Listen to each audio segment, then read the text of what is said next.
Okay. Ready. All right.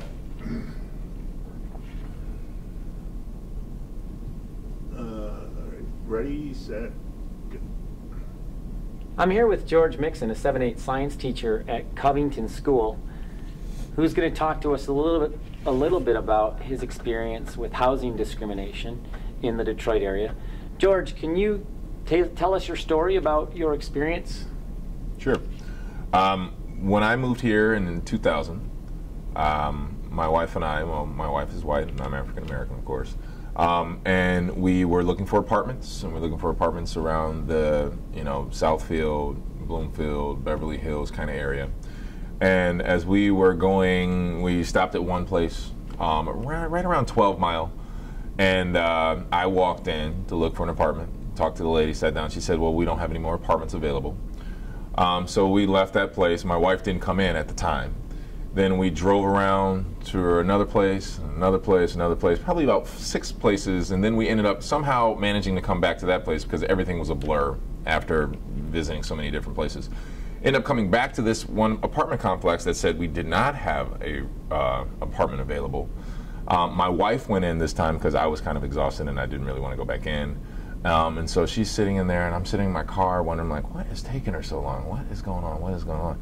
So I go in there, and the lady immediately says, excuse me, sir, but we are selling our last apartment to this one lady right here. And I said, well, that's interesting because that's my wife.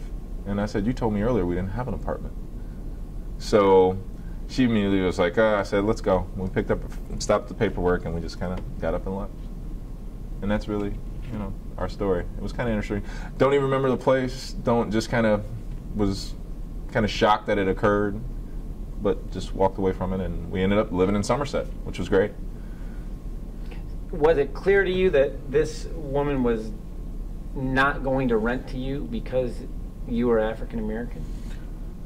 Not until after I was in the car and I kind of processed a little bit and thought about it, because it was, when you walked away from it, it was numbing. And then you kind of block things out after a while. You kind of, and you think about it. I don't think I really got mad until the next day. And I was just like, wow, interesting. And I just kind of left it at that. I try not to get too angry about stuff like that. But Since that occasion, have you talked to anyone else who's ever encountered any example of housing discrimination here in Metro Detroit? No. Nope. Do you imagine that if you were to go looking for a place to live now in 2013, 13 years later, that an incident like this could conceivably still occur? It would be shocking, but I could probably see it happening. You can see definitely clear, distinct lines between pockets of where people live within this region. Especially coming from New Jersey, where it was very diverse. I mean, there were pockets of everybody was living in various areas. It was truly like a melting pot. But I could possibly see it. Do I want to see it happen? No. But I'm sure it could. I don't like to say that, but possibly. It seems to me that one of the key components of this behavior at its core stems from people's attitudes towards how they perceive people who are African American versus how they perceive people who are white. So throughout your relationship with your wife, and as a father of 2 kids, have you encountered anyone else who has made you feel in any way different or uncomfortable, perhaps because your wife is white and you're African American, or because your children are biracial? Or have you gotten any vibes or any feelings in any way that would maybe differently from someone who, let's say, had married, if you were black, married a woman who was African American, or if you were white, married a woman who was white? Have I gotten any vibes that were a little unusual, or have would you feel like people have treated you completely normally, or have people ever given you the impression that they're feeling that it's unusual, or? Well, at times there have been times where I guess people might see me and see my kids, like especially if I'm with my daughter. My daughter's blonde hair, and so people kind of look. When they were earlier on, when they were younger, not so much anymore. you know, and when I was a little bit, I guess, more fit, you know, people thought I was some athlete who might have had a kid or something like that. They never would suspect or, you know, think that I was a teacher or, you know, there are a lot of things that, you know, people view and make judgment calls on people, which one of the things that I have a problem with. I try to never make really judgment calls about people or who they are until I actually get to talk to them or know them. And that's just one of those things that I've just learned throughout the years, that people always seem to make judgment calls on you and not really know you. And even in class, you know, it's kind of nice to see, like, you know, kids will ask me about certain things, and a lot of times I'll say, you know, well, Black Person 101, maybe you guys haven't been around enough African American people to really know, but, you know, this is kind of maybe how this might interact. And not that I speak for all African Americans, but, you know, for the most part, there's some things that, you know, this is how I am. And I think it's all in a quest to kind of get knowledge, but I think sometimes we really have to be comfortable in the question and not be always defensive. And be a little bit more open to, you know, understanding there are different ethnicities and different nationalities that and different religions that we need to just be openly accepting to at times, and just think about that, because sometimes it's a sensitive, it's a touchy, it's a tricky question.